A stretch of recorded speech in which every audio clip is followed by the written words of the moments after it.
Hello friend, आज हम लोग सीखेंगे ब्रेकआउट विथ हाई वॉल्यूम। कोई भी ब्रेकआउट को सस्टेन करने के लिए उसमें वॉल्यूम होना जरूरी है।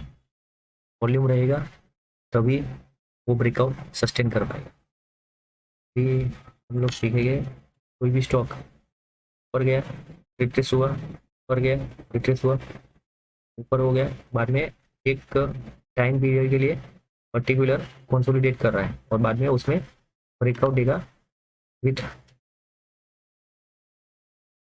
हाई वॉल्यूम, तो वो सस्टेन होने के पॉसिबिलिटी बहुत ज़्यादा है। अभी इसमें दिख रहा है कि एक पर्टिकुलर लेवल सपोर्ट के ऊपर में बायर हैवी है और बायर धीरे धीरे पुश करके प्राइस को ऊपर लेके जा रहा है और ये पर्टिकुलर टाइम फ्रेम तक स्टॉक कंसोलिडेट किया और सेलर हैवी नहीं हो पा रहे, तो और बाद में जब वॉल्यूम बड़ा आया तो एक दिन बड़ा ब्रेकआउट हो जाएगा।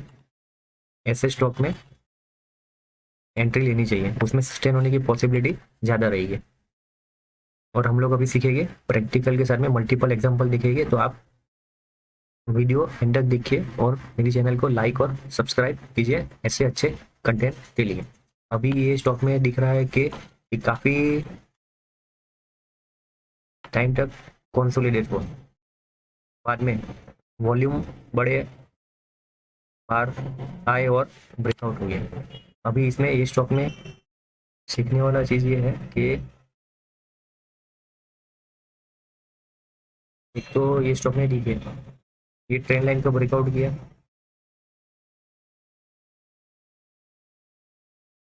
और दूसरा ओरिजेंटल लाइन का भी ब्रेकआउट किया। अभी जब ब्रेकआउट किया वो टाइम में ह्यूज वॉल्यूम आ रहा है इधर में, और देख रहे हैं वो टाइम में कितना ऊपर तक गया। अभी ये ब्रेकआउट में इधर में एंट्री लेते हैं हम लोग नेक्स्ट कैंडल में 60%, यू बिलीव 60% प्रॉफिट देके गया आपने इतने कम टाइम। और अभी ये एक सवाल ये है कि अभी पता कैसे चलेगा कि अभी ये कहाँ तक ऊपर जा सकता है और हम लोग एग्जिट कब होनी चाहिए, क्योंकि एंट्री तो हम लोग ले लेते काफ़ी बार पर एग्जिट हो नहीं पाता है और एग्जिट लेते लेते पता चल रहा है कि स्टॉक डाउन हो गया। तो पहले तो फ्रेंड आप ऐसा देखिए कि कोई भी स्टॉक रहेगा तो ब्रेकआउट हुआ हाई वॉल्यूम के साथ में और रिटेस्ट करने के लिए नीचे आता है तो टाइम में एंट्री लेनी चाहिए, और रिटेस्ट करने के बाद रिवर्सल कैंडल बना है बुलिश तो उसमें एंट्री लेना काफ़ी अच्छा है। और मिस होने का पॉसिबिलिटी आपको लग रहा है कि मिस ना हो जाए तो उसके लिए आप पहले आप ऐसा कर सकते हैं कि जब ब्रेकआउट आता है हुई वॉल्यूम के साथ में तो 10 to 20% आप एंट्री ले लीजिए, बाकी की रिमेनिंग एंट्री जब रिटेस्ट करेगा और रिटेस्ट करने के बाद में पुलिस कैंडल बने तो वो टाइम में बाकी की रिमेनिंग एंट्री लेनी चाहिए। और अभी काफ़ी स्टॉक ऐसे भी रहते हैं कि वो रिटेस्ट करने के लिए बहुत लेट आते हैं या आते ही नहीं है, तो अभी उसके लिए कैसे करेगी। अभी देखिए अभी सपोज ये स्टॉक ने 60% तक ऊपर चला गया तो अभी इसमें एग्जिट होने के लिए एक तो ये दिख रहा है कि मल्टीपल दूसरी बन रही है, तो इधर में बाय और सेलर डिसीजन नहीं आ रहा है और इधर में दूसरी बनने के बाद पेरिस सिंगल फिन कैंडल बनी और स्टॉक रिट्रेस हुआ। अभी ये रिट्रेस कहाँ तक हो सकता था, अभी देखिए 50% तक स्टॉक रिट्रेस हुआ, बाद में पुल बैक किया स्टॉक ने। और सेकंड अभी ये जानना है कि कहाँ तक ऊपर जाएगा उसके बाद में रिट्रेस हो सकता है, तो उसके लिए लोग आरएसआई का सहारा लेंगे। अभी आरएसआई जब भी 70 के ऊपर में जाता है, जब भी 70% के ऊपर में जाएगा तो वो टाइम में अलर्ट हो जाना चाहिए, वो में से एग्जिट लेनी चाहिए। एक साथ में एंट्री एग्जिट लेने की जरूरत नहीं है। अभी आपको ज़्यादा प्रॉफिट लेना है तो आप ऐसा भी कर सकते हैं कि इधर में मल्टीपल डोजी क्रिएट होने का चालू हो गया तो आप 20%, 30%, 50% एग्जिट कर लीजिए।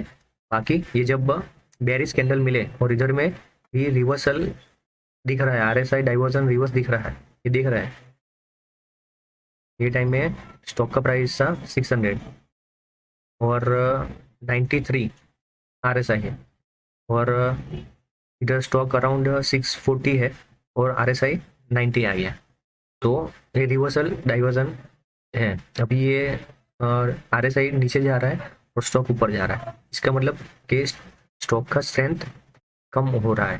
बाद में इधर में ऐसा है तो आप 50% एग्जिट कर दीजिए। और दूसरा इधर में एक चीज़ देखिए कि इधर में जब स्टॉक ऊपर जा रहा है तो टाइम में वॉल्यूम कितना ह्यूज वॉल्यूम आ रहा है, और जैसे इधर में नीचे करेक्ट हुआ 50% तो वॉल्यूम एकदम ड्राई है। तो इसका मतलब कि बड़े इन्वेस्टर इंटरेस्टेड नहीं है बेचने के लिए। ये छोटे रिटेलर जो अपना प्रॉफिट बुक करना चाहते हैं या स्विंग ट्रेडर है वो प्रॉफिट बुक करेंगे, उसके लिए ये रिट्रेस होके स्टॉक नीचे आया है। और रिट्रेसमेंट में देखेंगे फिबोनाची में तो 50% और 68% सबसे बेस्ट है। उसका सपोर्ट लेके जब ऊपर रिवर्सल मारे तो बाकी के वापस आप एंट्री लीजिए और डबल और प्रॉफिट कमाइए। और अभी दूसरा भी एग्जांपल लेते हैं, मल्टीपल एग्जाम्पल के साथ आज हम लोग देखेंगे। अभी हम लोग दूसरा एग्जांपल देखेंगे दीपक फर्टिलाइजर। दीपक फर्टिलाइजर में दिख रहा है कि ये स्टॉक ने ये ट्रेंड लाइन का ब्रेकआउट किया, और ब्रेकआउट करने के बाद ये ओरिजिनल लाइन का भी ब्रेकआउट किया, और ये वॉल्यूम भी काफ़ी अच्छे पीक हुए हैं। और जैसे हम लोग ने अभी सीखा, ये स्टॉक रिटेस्ट करने के लिए नीचे आया, बाद में ये रिवर्सल बुलिश कैंडल बनाया, उसके बाद में ये स्टॉक ने अभी सपोज ये एंड ऑफ द ये हम लोग एंट्री लेते हैं अराउंड 25%, ये प्रॉफिट देके जाता है।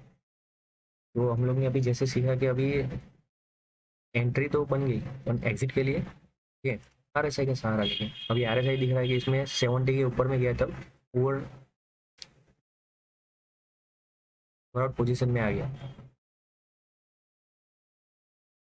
ओवरआउट पोजीशन में आने के बाद में जैसे हम लोग को ये बेरिश कैंडल मिला तो टाइम में हम लोग ने पार्सली प्रॉफिट बुक कर लिया और वापस इधर में एंट्री ले ली, और इधर में वापस 70 के ऊपर में है, और इधर में हैंगिंग मैन मिला, और नेक्स्ट ही बेरिश कैंडल मिला तो हम लोग ने एग्जिट ले ली। और दूसरा RSI का भी में फिबोनाची रिट्रेसमेंट का भी सहारा लेके देख सकते हैं।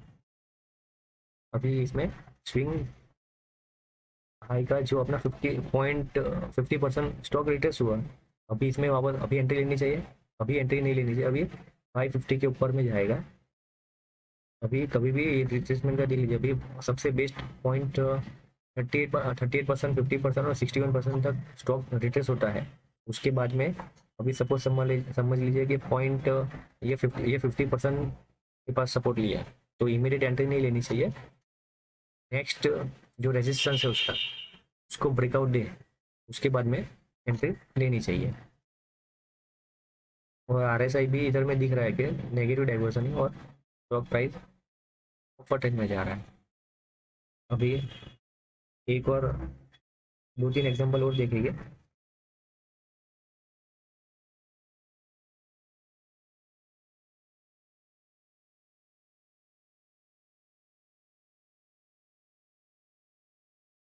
नहार पॉली,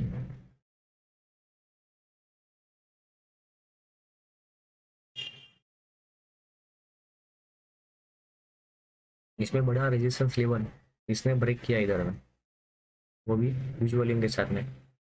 तो अगेन ये स्टॉक काफ़ी अच्छा इसने मूव किया और रिटर्न भी काफ़ी अच्छा हम लोग को दिया। सेम चीज़ RSI में देख लीजिए, इसका स्ट्रेंथ वीक हो रहा है। मल्टीपल टाइम इसमें स्विंग ट्रेडिंग के लिए अपने को अपॉर्चुनिटी मिल सकती है। जितना कम टूल यूज़ करें, ज़्यादातर प्राइस एक्शन के ऊपर में डिपेंड रहेंगे तो वो अच्छा रहेगा। मल्टीपल टूल यूज़ करने से क्या कंफ्यूज, कोई टूल दूसरा कोई इंडिकेशन दे रहा है, कोई दूसरा इंडिकेशन दे रहा है। इससे बेटर है कि जितना मिनिमम टूल आप यूज़ कीजिए और उसमें एक्सपर्टाइज लीजिए, तो आपको वो ट्रेडिंग हमेशा कोई भी चीज़ रहेगी उसको जितना सिंपल रहेगा उतना अच्छा रहेगा, कन्फ्यूजन उतना कम रहेगा, तो अच्छी तरह से हम लोग काम कर सकते हैं। और ट्रेडिंग में हमेशा आप याद रखिए कि 80% साइकोलॉजी है और 20% ही अपना स्ट्रेटजी उसमें यूज़ होता है। और इसमें रिस्क मैनेजमेंट काफ़ी ज़रूरी है, उसके ऊपर में भी आगे में हम लोग वीडियो बनाएंगे, तो उसके लिए लाइक और सब्सक्राइब कर दीजिए कि अच्छे कंटेंट आपको कंटिन्यू मिलते रहे। अभी इसमें दिख रहा है कि रिकॉर्ड हाई वॉल्यूम के साथ में किया तो ये स्टॉक सस्टेन किया है उसने। फिर दूसरा एक हम लोग एग्जांपल ऐसा भी देखेंगे जो जिसमें वॉल्यूम नहीं थे और ब्रेकआउट हुआ तो सस्टेन नहीं हो पाया, वो भी एग्जाम्पल लिखना जरूरी है, तो अपने को पता चले ना। सब अच्छा अच्छा चीज़ देखेंगे तो ऐसा लगेगा सब बराबर ही है।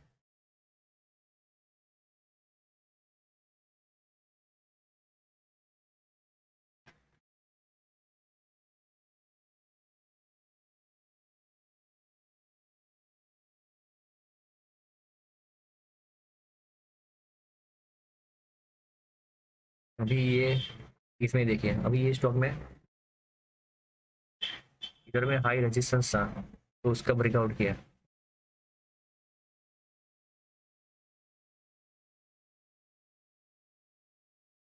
ये रेजिस्टेंस का ब्रेकआउट करने के बाद देखिए वॉल्यूम उतना ज़्यादा इंप्रेसिव था नहीं।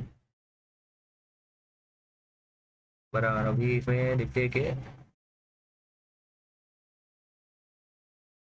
और दूसरा हायर का इसने ब्रेकआउट किया कैंडिडेट, और ब्रेकआउट करने के बाद ब्रेकआउट हुआ वो टाइम में देख रहे हैं वॉल्यूम है ही नहीं। तो ऐसा जो ब्रेकआउट रहेगा वो सस्टेन होने की पॉसिबिलिटी बहुत कम ज़्यादा रही है। और जैसे इसमें ब्रेकआउट किया तो ये फेक ब्रेकआउट भी बोला जाता है। बाद में इसमें नॉर्मल रिटेलर को फंसाया जाता है। ब्रेकआउट हुआ वो टाइम में प्राइस अच्छा मूव हुआ, और बाद में देख सकते हैं कितना परचेस फॉल डाउन हो गया। अभी सपोज समझो नॉर्मल रिटेलर इधर में ट्रैप हो गए तो उसको कितने का लॉस हो गया। ये स्टॉक उसके बाद में अराउंड 30% तक फॉल डाउन हो गया, तो 30% उसका लॉस हो जाता। अभी ये टाइम में एग्जिट करना भी काफ़ी ज़रूरी है। अभी सपोज नहीं मिलता है तो एग्जिट हो जाना ज़रूरी है।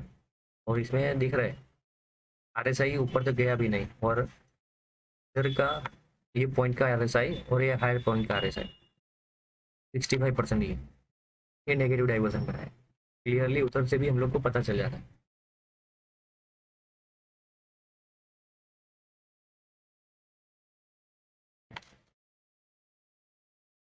और दूसरा एक और इम्पोर्टेंट चीज़ आपको और सिखा देता हूँ यही वीडियो में। अभी देखिए, अभी काफ़ी रिटेलर ये जो छोटा पुल बैक है उसके अंदर में भी ट्रैप होने की पॉसिबिलिटी हो जाती है। अभी ये कैसे पता चलेगा कि पुल बैक है, रिवर्सल है या छोटा पुल बैक है। अभी देखें ये सबसे बड़ा रेजिस्टेंस, ये सपोर्ट लेवल जो पहले था तो ये अभी रेजिस्टेंस हो गया। अभी ये देख रहे हैं ये स्टॉक ने एक बार, दो बार, तीन, चार बार सपोर्ट लिया है लेवल पे, और पांचवी बार ये सपोर्ट लेने के लिए फेल हो गया। बाद में वापस नीचे गया, तो इधर में नॉर्मल रिटेलर को ऐसा लगा कि भाई अभी चलो स्टॉक रिवर्स करेगा और कम प्राइस में मिल रहा है तो इसमें एंट्री ले लेते हैं। तो अभी बड़े इंस्टीट्यूट ट्रेडर क्या कर रहे हैं, अभी उसको वो लोग ने सपोज समझिए कि 4 लाख शेयर लिए, तो ये 2 लाख इधर निकालेंगे और इधर में 1 लाख शेयर वापस अगर अगेन बाई करेंगे, तो नॉर्मल रिटेलर को ये बुलिश कैंडल लेके ऐसा लगता है कि अभी वापस स्टॉक रिवर्सल करेगा। बाद में नॉर्मल इंस्टीट्यूट क्या करते हैं कि इधर में 1 लाख शेयर बाई करने के बाद इधर में ये टॉप पे आके तो उसकी रिमेनिंग 2 लाख शेयर है उसको बेच देते हैं। तो नॉर्मल रिटेलर अगेन वापस इसमें ट्रैप हो जाता है। और इसको ब्रेकडाउन का रिटेस्ट करना भी, जैसे रिटेस्ट करना भी बोलते हैं हम लोग। जैसे हम लोग ने अभी ब्रेकआउट का रिटेस्ट देखा था, उसका सेम इसमें इसका रिवर्सल है। ये देख रहा है कि ये रिटेस्ट करने के बाद में अगेन स्टॉक 24% करेक्ट हो गया रिटेस्ट करने के बाद। उम्मीद करता हूँ कि आपको काफ़ी अच्छा लर्निंग मिला होगा ये वीडियो से। तो लाइक और सब्सक्राइब कीजिए, जिससे हमको मोटिवेशन मिलता है। Thank you.